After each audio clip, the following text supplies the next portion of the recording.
မင်္ဂလာပါကျွန်တော်တို့ဒီနေ့ Creo သင်ခန်းစာလေးမှာတော့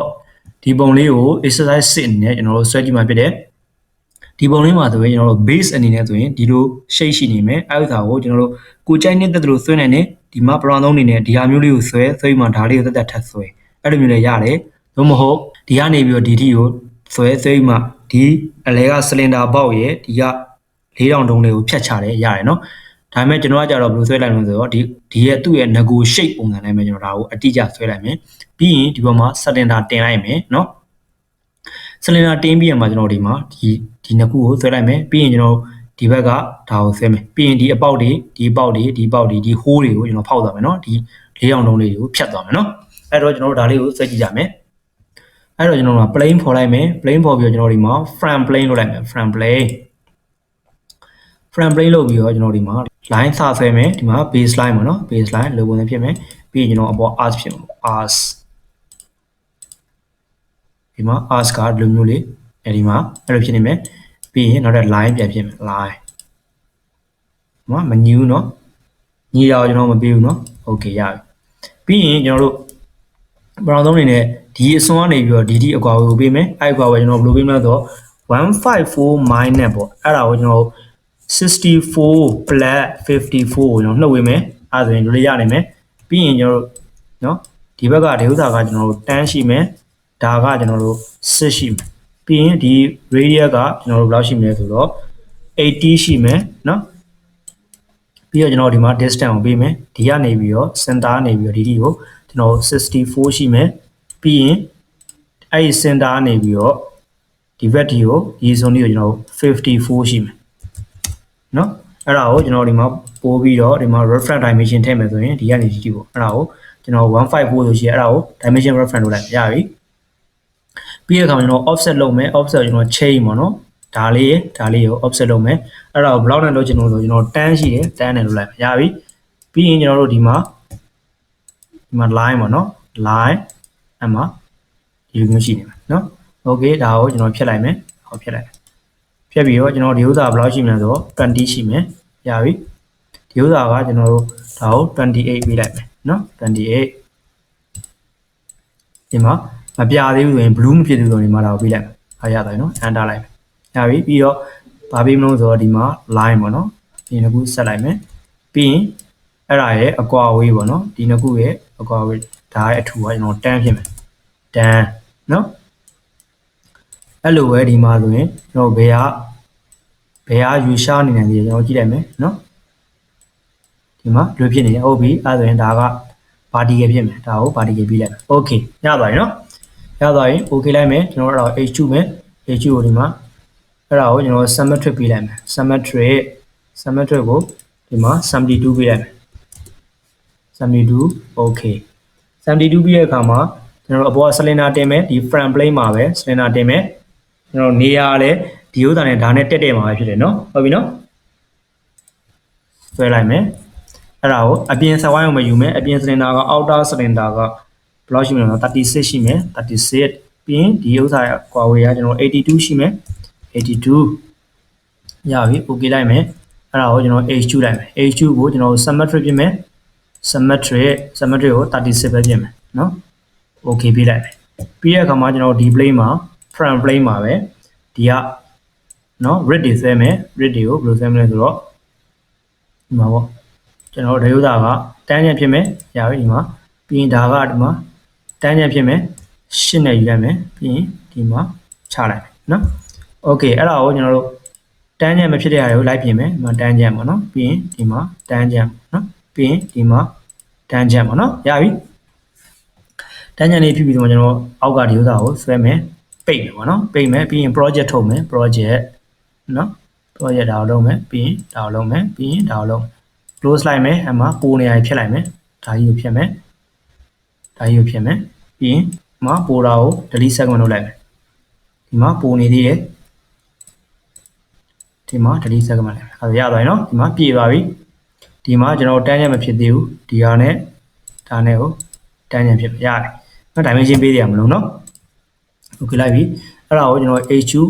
symmetric ဖြစ်မယ် symmetric ကို10နဲ့ဖြစ်မယ်10 okay လိုက်မယ်เนาะအဲ့ပြီးတဲ့အခါမှာကျွန်တော်ဒီဘက် ဒီ plane ပေါ့နော်ဒီ plane ကိုကျွန်တော်ဆွဲမယ်အဲ့ plane ကိုဆွဲမယ်အခါမှာဆိုကျွန်တော်ဒီမှာ A သေး for လိုက်မယ် A သေးကနေလိုမျိုးဆွဲမယ်နော်ဟုတ်ပြီအဲ့ဒီအခါမှာဆိုကျွန်တော်ဆွဲလို့ဒီမှာမမြင်ရဘူးမမြင်ရတဲ့အခါမှာကျွန်တော်ဘယ်လိုလုပ်လိုက်မလဲဆိုတော့ reference ကိုဒီ surface ရဲ့ဒီ surface ရဲ့ပေးလိုက်မယ် okay နော်အဲ့ဒါဆိုရင်ဒီ line နဲ့ဒီ line နဲ့ပေါ်လာပြီအဲ့ဒါကိုကျွန်တော်ဗာပြောလိုက်မယ်ဆိုတော့ header line ပြောင်းလိုက်မယ် header line ပြောင်းပြီးတော့ဒီမှာဒီကို normal တူပြန်လုပ်လိုက်မယ် sketch view ပြန်ထိုးလိုက်မယ်ထိုးပြီးတော့ line ပေါ့နော် line ပေါ့နော် line ကျွန်တော်ဒီကနေစမှာပေါ့အဲ့ဒါနဲ့စမယ်လောက်လာမယ်ပြီးရင် IT လာမယ်ပြီးရင်လိုလာမယ်ဒီသွားမယ်ပြီးရင်လိုလာမယ်ရတယ်ကျွန်တော်ရတယ်ဒီဖြစ်မယ်ပြီးရင်ဒီဖြစ်မယ်ဒါကိုပိတ်မယ်ပြီးရင်ဒါကို body ရပေးလိုက်မယ်နော် body ရပြီ horizontal ပြတ်မှာပေါ့ဒီ point ရကျွန်တော် horizontal ပြတ်မယ် horizontal ပြတ်ပြီရပြီပြီးရင်ဒါကိုကျွန်တော်28လို့ပြလိုက်မယ်28လို့ပြလိုက်ရပြီနော်အဲ့ဒါဆိုရင် okay လိုက်မယ်ပြီးရင်ကျွန်တော်ဒါကိုပြန်ပြီးတော့ shady width ပြန်ပေးလိုက်မယ်အဲ့ဒါဆိုရင်ဒါကိုကျွန်တော် HU မယ် HU ကိုကျွန်တော် symmetric ယူမယ်ပြီးရင် tan ယူမယ်နော်အဲ့တော့ okay ပေးမယ်ပြီးရင်ဒီမှာဆဲမယ်ကျွန်တော် A တွေခဏဖြောက်လိုက်မယ် A တွေ plane တွေဖြောက်လိုက်မယ်ဖြောက်ပြီးတော့ဒီမှာ circle ပေါ့ circle ဆိုလို့ဒီမှာနေရာမရှိဘူးအဲ့ဒါဆိုရင်ကျွန်တော် reference ဆိုပြီးတော့ဒီ circle ကိုပေးလိုက်မယ်အဲ့ဒါဆိုရင်ဒီမှာ center ပေါ်လာပြီအဲ့ဒါကြောင့်ကျွန်တော်ဆွဲမယ်ဒီမှာအဲ့ဒါကျွန်တော်80ဖြစ်မယ်80 okay ပြီးရမှာဒီမှာအဲ့ဒါကို HU လုပ်မယ်ဒါကို HU လုပ်မယ်နော်ဟိုဘက်ကိုသွားမယ် direction ပြောင်းမယ် remove လုပ်မယ်ပြီးရင်ကျွန်တော်တို့ through all လုပ်လိုက်မယ်နော် okay လိုက်မယ်အဲ့ပြီးရကမှာကျွန်တော်ဘာလုပ်မလဲဆိုတော့ဒီမှာဒီက hole ရယ်ဒီကဘွား hole ရယ်ကျန်တယ်နော်အဲ့တော့ဒီကို hole လုပ်တော့ပေါ့ hole အဲ့တော့ဒီကိုကျွန်တော် distance ကကျွန်တော်တို့ဘယ်လောက်ပေးလိုက်မလဲဆိုတော့80ပြီးတော့ဒါလေးကိုဒီနဲ့ distance ပေးမယ်အဲ့ဒါကိုလည်းကျွန်တော်တို့80လို့ပေးမယ်အကုန်လုံး80ရယ်နော်80လို့ပေးမယ်ပြီးရင် diameter ကိုကျွန်တော်တို့12လို့ပေးမယ်ပြီးရင် depth ကို through all လို့ပေးလိုက်မယ် okay လိုက်မယ်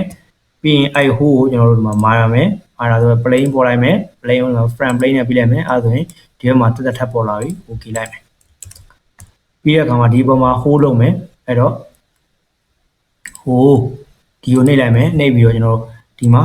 ဒီ plane ကိုရွေးယူမယ်အဲ့ဒါဆိုရင်ကျွန်တော်အဲ့ plane ကိုကျွန်တော်0ထားမယ်ပြီးဒါလေးရှိတယ်အဲ့လေးကိုကျွန်တော်ဒီမှာထားမယ်အဲ့ဒါကိုလည်းကျွန်တော်0လို့ထားမယ်ဒီမှာဒါကျွန်တော်ဒီ plane မှာဖြစ်မယ်ရပြီ plane နဲ့ကလုံး0ဖြစ်မယ်နော်ပြီးရင် diameter ကိုကျွန်တော်ဘယ်လောက်ပြတော့ထားမှာ3ပဲရှိမယ်အဲ့ဒါကို okay လိုက်မယ်အဲ့ဒါဆိုကျွန်တော် round တွေပဲကြံမယ် round ဒီ round တွေပေါ့နော်အဲ့ဒါကိုကျွန်တော်ဘယ်လောက်ဖြစ်မလဲဆိုတော့ tan ဖြစ်မယ် tan ကိုမှကျွန်တော်ဒီ4ခုလုံးဖြစ်မယ်ပတ်ချလည်းဖြစ်မယ်ဒါရယ် control လေးနဲ့နှိပ်သွားမယ်နော်ဒါရယ်ပြီးရင် okay လိုက်မယ်နော်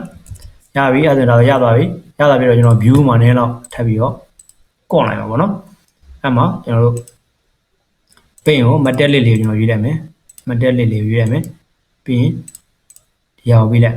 အဲ့မှာကျွန်တော်အဲ့ရောင်ယူနေမကြိုက်သေးဘူးနည်းလောက်ပြင်လိုက်မယ်နော်နည်းလောက်ထပ်ကွန်လိုက်မယ်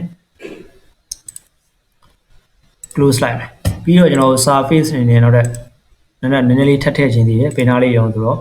surface ကိုထည့်ခြင်းနဲ့ဒီ surface တွေပေါ့နော်ဒီ surface အဲ့ဒါကိုကျွန်တော်တို့ပေးလိုက်မယ်ပြီးတော့ဒီမှာ okay လိုက်မယ်နော်အဲ့ဥစ္စာကိုကျွန်တော်နည်းနည်းလေးအရောင်ထပ်ပြင်အောင်မယ်ဒီမှာ edit ပေါ့နော် edit မှာ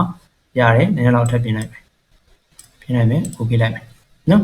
close လိုက်ပြီးတော့ကျွန်တော်ဒီ hole လေးကိုနည်းနည်းပြင်လိုက်မယ် i hole ကကျွန်တော်ဒီအောက်ထိပေါက်တာမဟုတ်ဘူးနော်သူထဲမှာဆိုအဲ့လိုအောက်ထိကျွန်တော်မပေါက်ဘူးမပေါက်တာဖြစ်တယ်ကျွန်တော် i hole ကိုထပ်ပြင်လိုက်မယ်hole ဒီ hole ပြင်မယ်အဲ့ဒါကိုကျွန်တော် edit လိုက်မယ်နော် edit သူ့ရဲ့ depth ကဘယ်ဒီပဲကျွန်တော် to the front နော်ဒီလိုပြင်မယ်နော် okay လိုက်မယ် okay အဲ့ဒါဆိုရင်ကျွန်တော်ဒါလေးရသွားပြီကျွန်တော်ဒါကို save လိုက်မယ် exercise 6နဲ့ကျွန်တော် save မယ်နော် save လိုက်ပြီ save ပြီးတော့ကျွန်တော်ဒါကို new အနေနဲ့ drawing ကိုလုပ်ကြည့်မယ်ဒါလေးကို drawing လုပ်ကြည့်မှာ exercise 6လို့လုပ်မယ် exercise 6အဲ့ဒါကိုကျွန်တော် A3 လို့ယူလိုက်မယ်ပြီးတော့ဒီမှာ current window ကိုသူဖြစ်နေနေမယ်ဒီဥစ္စာကိုသူယူထားလိုက်မယ် okay လိုက်မယ်ဒါပြီအဲ့ဒါကို general view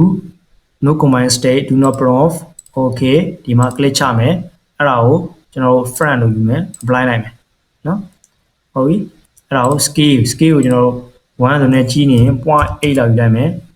apply လိုက်မယ်နော်ပြီးရင် view display ကိုကျွန်တော်တို့ header နဲ့ယူမယ် none နဲ့ပဲယူမယ် none နဲ့ယူတဲ့ဥစ္စာကိုကျွန်တော်မကြိုက်ရင် default ဆိုတာရှိတယ် default ကိုပြောင်းကြည့်မယ် apply ကြည့်မယ်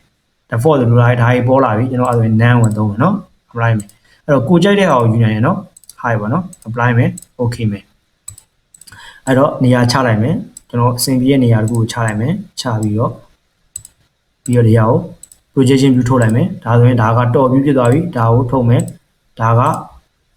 right view ဖြစ်သွားပြီနော်အဲ့မှာဒီ view တွေကို double click နှိပ်ပြီးတော့ view display ကိုလည်းအဲ့မှာ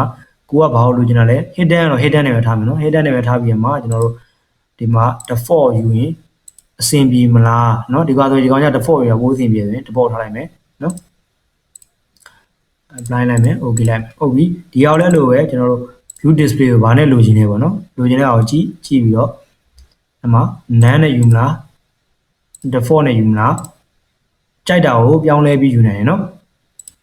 ဒီမှာကျွန်တော် none နဲ့ထားလိုက်မယ် apply မယ်ဒါကို hide ထားမယ် apply မယ် okay မယ်เนาะအဲ့ဒါရသွားပြီတဘောကိုယ့်အတာကိုသိကြိုက်ပြင်လို့ရရနော်ဟုတ်ပြီရသွားတဲ့အခါမှာဆိုရင်ကျွန်တော်ဘာလုပ်လဲဆိုတော့ annotate ကိုသွားမယ် annotate မှာ show model annotation ပြီးရင်ဒီမှာ show the model data ကိုလုပ်မယ်ပြီးရအခါမှာဒီဟာအကုန်ပေးလိုက်ပြီးရအခါမှာဒါတွေအကုန်လုံးပေါ်လာလိမ့်မယ်အဲ့တော့ကျွန်တော်မလိုချင်တဲ့ဟာတွေဒီမှာ like click လိုက်မယ်ကျွန်တော်မပြချင်တဲ့ဟာတွေပေါ့ဒီ data နေမလိုဘူးဆိုတာဟာတွေပေါ့နော်အဲ့ like click လိုက်မယ်ဒါတွေပြီးတော့ဒါတွေနော်ပြီးတော့ဒီအတွင်းထဲဟာကြီးလည်းကျွန်တော်ဘေးကနေကြည့်ရအောင်မပြတော့ဘူးအဲ့ဒါလည်းမပြတော့เนาะရပြီအဲ့ဒါကိုရရဆို apply လိုက်မယ် cancel ပေါ့အဲ့မှာဒါလေးကြံနေသေးရဲ့နှိပ်လိုက်မယ်ပြီးတော့ဒီမှာ delete လိုက်မယ်เนาะပြီးတော့ဒါလေးလည်းကြံနေသေးရဲ့เนาะ delete လိုက်မယ်ဒါလေးလည်းကြံနေသေးရဲ့ဆိုတော့เนาะ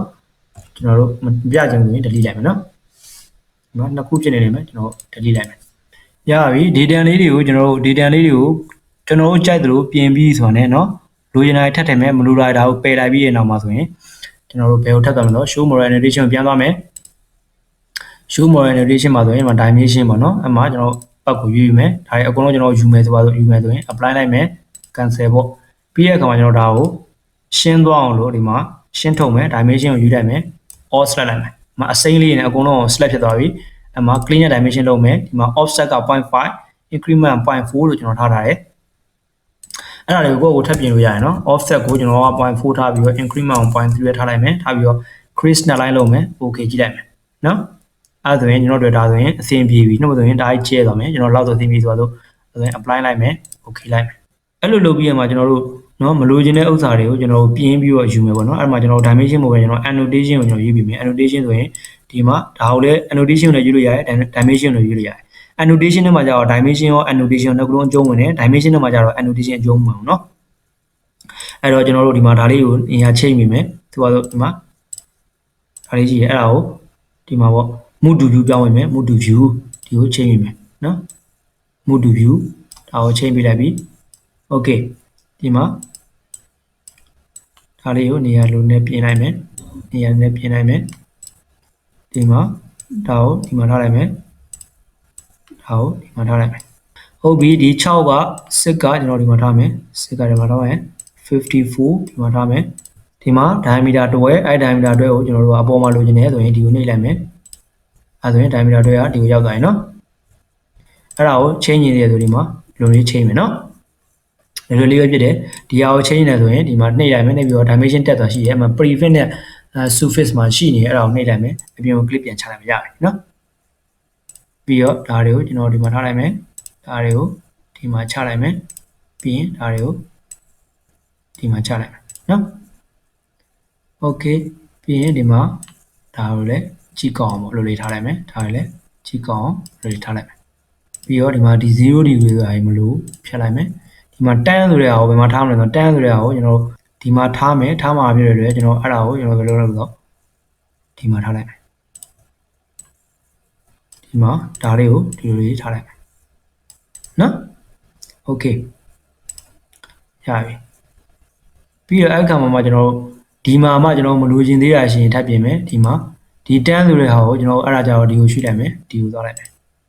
ဒီကိုရောက်သွားပြီနော်ဒီရောက်သွားပြီအဲ့မှာကျွန်တော်ဒီဥစ္စာရှိရ dimension extension တွေရှိရ dimension extension တွေကို ကျွန်တော်ပြောင်းနေတယ်ဆိုပြောင်းလို့ရတယ်မဟုတ်ကျွန်တော်တော့အပေါ်ထားရင်တော့အပေါ်ထားလိုက်မယ်နော် dimension extension တွေကိုဒီမှာဆိုတော့ဒါကိုချိန်လိုက်မယ်နော် drag ဆွဲပြီးတော့ဒီမှာပြင်လိုက်မယ်နော် drag ဆွဲပြီးတော့ကိုယ်စိတ်ကြိုက်နေရာချလို့ရတယ်နော်ဘာလို့လဲဆိုတော့အဲ့ dimension extension line တွေက thickness နဲ့ဒီကဆွဲတဲ့ geometry ရဲ့ thickness နဲ့မတူဘူးဖြစ်တယ်နော် different နော်မတူဘူးဖြစ်တဲ့အခါမှာတိတောင်လို့ဖြစ်နေမှာဆိုနှစ်ခုထပ်သွားလိုက်မယ်နော်ညီမဒါမလို့ဘာလို့အဲ့0ကဒီမှာကျွန်တော် plane မှာ hold လုပ်ခဲ့တော့ဒီမှာဒီ plane နေမှာကျွန်တော်0 distance ဖြစ်တယ်ဆိုပြီးခဲ့တဲ့အဲ့0တွေဖြစ်တယ်နော်မှားမှာဆိုဒီ36ကိုလည်းကျွန်တော်ဒီမှာယူမယ်အောက်မှာပေါ့နော်ကျွန်တော်အပေါ်မှာလိုချင်တယ် okay အဲ့ဒါကိုဒီဥစ္စာတွေကိုလည်းကျွန်တော်ဒီလိုလေးယူလိုက်မယ်နော်နည်းနည်းလေးပေါ့နော် okay ဒီမှာ80ဆိုတာရှိနေ80ကိုကျွန်တော်တို့ဒီမှာထားလိုက်မယ်72ကိုကျွန်တော်ဒီမှာထားလိုက်မယ်ရွေးပြတော့မလိုတဲ့ snap line တွေရှိရဆိုလို့ရှိရင်ကျွန်တော်ဖြတ်လိုက်မယ်နော် delete ကိုနှိပ်လိုက်မယ်နော်ပြီးရင် delete ရပြီနော်ရရင်ကျွန်တော်တို့ဒီမှာ general ပြန်သွားလိုက်မယ်သွားပြီးတော့ကျွန်တော်ဗာသွားမလို့ဒီမှာ layout မှာ general view ဒီမှာဒီကို click လိုက်မယ် click လိုက်ပြီးတော့ကျွန်တော် scale ကိုကျွန်တော် custom scale 0.5 နဲ့ပဲထည့်လိုက်မယ် 0.5 နဲ့ထည့်မယ် view display ကိုကျွန်တော်တို့ဒါကို shady weight နဲ့ထည့်လိုက်မယ်ဒီမှာဒါကို default နဲ့ထည့်မယ်ဒါကို high နဲ့ထည့်မယ် apply လိုက်မယ်နော်ဒါကိုကျွန်တော်ကြိုက်ပြီဆိုရင် okay လိုက်မယ်နော် okay လိုက်ပြီးတော့ကျွန်တော်ဒီဥစ္စာကိုနမူနာပုံနဲ့ဒါထည့်တာပေါ့နော်ဟုတ်ပြီပြီးရကောင် display မှာ snap line တွေကိုဖြောက်လိုက်မယ် okay အဲ့ဆိုရင်ဒီပုံစံကိုကျွန်တော်တို့ကြိုက်ပြီဆိုရင်ဒီဥစ္စာကိုကျွန်တော်တို့နော် print out မယ်ပေါ့နော် print out မယ်ဆိုရင်ဒီမှာ file save as export မှာ setting မှာ color နဲ့ထားမယ်ကျွန်တော်အဓိကဒီမှာ use pen table ကိုသုံးမယ် pen table နဲ့ဆိုရင်သူ့ရဲ့ line thickness တွေ line color တွေ change ခဲ့တာကို pen table အသုံးပြုနေကိုကျွန်တော်တက်ပြောခဲ့ရရှိရနော် dpn ကိုလည်း300လောက်ဆိုကျွန်တော်အဆင်ပြေပြီနော်ဒီမှာ layer all ပေါ့နော် true type font ပြလိုက်မယ်ကျွန်တော်အဲ့ဒါကို export လုပ်လိုက်မယ်နော်အဲ့ဒါကိုဘယ်ထဲမှာလုပ်လို့ဆိုတော့ PDF အနေနဲ့ exercise စစ်နေလုပ်လိုက်မယ် okay လိုက်မယ်အဲ့ဒါခဏစောင့်လိုက်မယ် okay ဒါဆိုရင်တော့ကျွန်တော်တို့ဒီမှာကျွန်တော်လုပ်ခဲ့တဲ့ဥစ္စာလေးကို PDF လေးနဲ့ဒါလေးကထွက်လာပြီလေနော်ဒီမှာနော် pen table file မှာကျွန်တော်ဒီပြောခဲ့တဲ့ဒီ line တွေရဲ့အထူတွေကို change နေတဲ့ဥစ္စာတွေကိုကြည့်နေတယ်ဆိုရင်ကျွန်တော် pen table file မှာပြောခဲ့ရရှိရဲအဲ့ဒါတွေကိုပြန်ကြည့်လိုက်ပါနော် pen table file မှာပြန်ကြည့်လိုက်ပါဒါဆိုရင် line တွေ thickness change တာတွေ color change တာတွေကိုနားလည်သွားလိမ့်မယ်နော်ဒီမှာ hidden line တွေရဲ့အကြောင်းတွေနားလည်သွားလိမ့်မယ်နော်အဲ့ဆိုရင်တော့ဒီနေ့ကျွန်တော်ပြောခဲ့တဲ့ဒီသင်ခန်းစာလေးကိုနားလည်လိမ့်မယ်လို့ထင်ပါတယ်နော် like လို့ကြည့်လို့လည်းအဆင်ပြေလိမ့်မယ်လို့မျှော်လင့်ပါတယ်ကြည့်ရှုပေးရတဲ့အတွက်အားလုံးကိုကျေးဇူးတင်ပါတယ်